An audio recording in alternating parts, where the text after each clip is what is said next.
but it of its own accord is deciding to toss that in to influence me to consider reparations advocacy not pointless, optical, stupid, backwards facing tail chasing that's disempowering all of us while keeping us stuck in a past that's impossible to fix or change, so that I will start to associate that with racial repair, which I don't think it is. So I just wanted to give us that cui bono, who's funding this overview, and recognizing this reparations thing is part of this entire divide and conquer globalist takeover from within that is operating through these disgusting NGOs.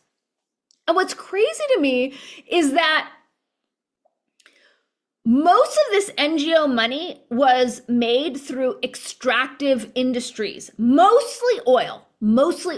But then there are industries that displace native people, like Kellogg, right? Kellogg's a cereal company. But to make all those cereals, they had to be heavily invested in agriculture to grow the grains to make their cereals. Who was displaced to make room for these, like massive industrial agricultural endeavors that were required to create a cereal empire, right?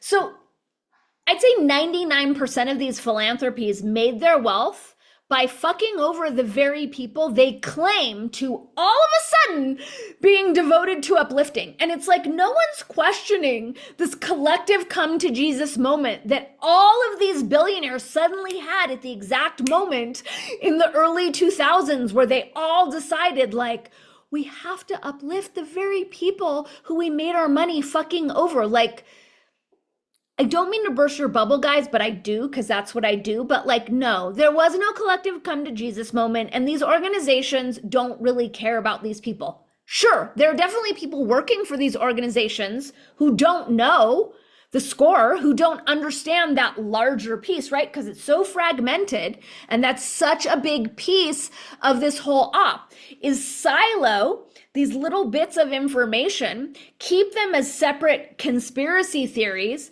so that we can't see the bigger picture, which is so clear when we put it all together. So many, and I would probably say most of the people working on the ground for these organizations think they're doing good things, right? They don't understand the larger scheme. But it's like, I saw this here when it was like, FOVID happened, and I thought, cool, I'm in the right place because we have all these sovereign nations here, and they're going to say, like, screw you, stupid government with your stupid, ridiculous civil rights violating mandates. We're not going for it. But they all took the bait.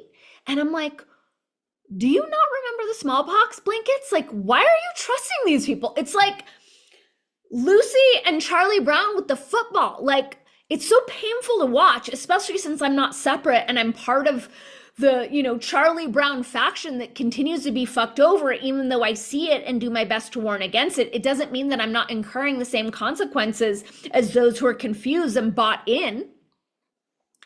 We really think these billionaires really care about us or Black people or gay people or Indigenous people? Like, come on, guys.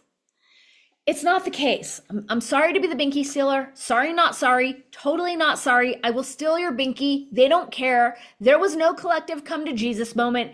This is BS. This is a cover for a takeover that's going to go very, very badly unless we wake up to it and collectively say no.